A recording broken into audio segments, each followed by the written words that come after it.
இன்றைக்கு நின்று கொண்டிருக்கிற ரொம்ப ஃபேமஸ் ஆனது. பின்னாடி பாத்தீங்கன்னா எவ்வளவு சந்தோஷமா எல்லாம் குளிக்கிறாங்க பாத்தீங்களா? அருமையான இந்த ஃபால்ஸ்ல நிறைய பேரு குளிக்கிறதுக்கு வருஷம் முழுவதும் வந்துகிட்டே இருப்பாங்க. 7 மாதம் அளவும் இந்த ஃபால்ஸ்ல தண்ணி வந்துகிட்டே இருக்குமா. இந்த ஃபால்ஸ் 13 கிலோமீட்டர் தூரத்துல இருந்து பேச்சியார் டேம்ல இருந்து வந்து இங்கே விழுகிறது. கிட்டத்தட்ட 300 அடிக்கு மேல இருக்கிற அந்த ஒரே கல்லு மேல இருந்து 50 அடி கீழே விழுகிறது. இந்த தண்ணீர்ல குளிக்கிறது எவ்வளவு ஒரு சந்தோஷமான அனுபவம் இல்ல? அதிலும் விசேஷமா அந்த ஃபால்ஸ்ல அன்பான தேவனுடைய பிள்ளைகளே, இன்றைக்கு உங்களுடைய வாழ்க்கையிலும் கூட ஆண்டவர் உயரமான அவருடைய சிங்காசனத்திலிருந்து ஒரு நதியை உங்களை நோக்கி ஆண்டவர் அனுப்ப போகிறார். அந்த நதி எப்படிப்பட்ட நதி? அது வற்றி போகாத நதி, அது ஜீவ நதி. அந்த நதி உயரமான அவருடைய சிங்காசனத்திலிருந்து உங்களை மகிழ்விக்க உங்களை தேடி வருகிறது. சங்கீதத்திலே 46வது சங்கீதம் 4ஆம் வசனம் சொல்கிறது, There is a river whose streams make glad the city of God, the holy place where the Most High dwells. கர்த்தருடைய நகரத்தை சந்தோஷிப்பிக்கிற ஒரு நதி உண்டா?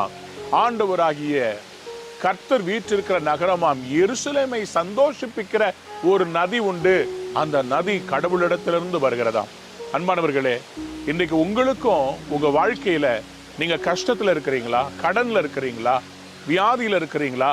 ஆண்டவர் உங்களுக்காக சந்தோஷத்தை கொண்டு வருகிற ஒரு நதியை கொண்டு வருவார். இந்த ஃபால்ஸ்ல தண்ணி வரலன்னு வச்சுக்கோங்களேன், இங்க வர்ற எல்லா டூரிஸ்டும் ரொம்ப ஏமாந்து போயிடுவாங்க. அது மாதிரி நீங்க கடந்த நாட்களில் ஏமாந்து போயிருக்கலாம். ஆனா இன்றைக்கு எப்படி இந்த ஃபால்ஸ்ல தண்ணி வரும்போது எல்லாரும் சந்தோஷமா குளிக்கிறாங்களோ அதே மாதிரி ஆண்டவர் உங்க வாழ்க்கையிலையும் இன்றைக்கு ஒரு சந்தோஷத்தை கொடுப்பாராக. உங்க வாழ்க்கையிலையும் மகிழ்ச்சி தருகிறது போல உங்க குடும்பமா சேர்ந்து எப்படி இங்கே எல்லாரும் வந்து இந்த தண்ணீர்ல குளித்து அவங்க சந்தோஷப்படுறாங்களோ அதே போல உங்களுடைய வாழ்க்கையிலும் இன்றைக்கு ஒரு சந்தோஷமான காரியம் நடக்க போகிறது. ஒரு நதி உண்டு. அந்த நதி உங்களை சந்தோஷப்படுத்த போகிறது. அந்த நதி உங்களை மகிழ்ச்சிக்குள்ளாக்க போகிறது. அந்த நதி வேற யாரும் இல்லை, அவர்தான் இயேசு கிறிஸ்து. இந்த நாளில் உங்க வாழ்வில வறட்சி எல்லாம் முடிகிறது. கடன்ல இருந்து வெளியே வர போறீங்க, வேலையற்ற நிலைமையிலிருந்து வெளியே வர போறீங்க.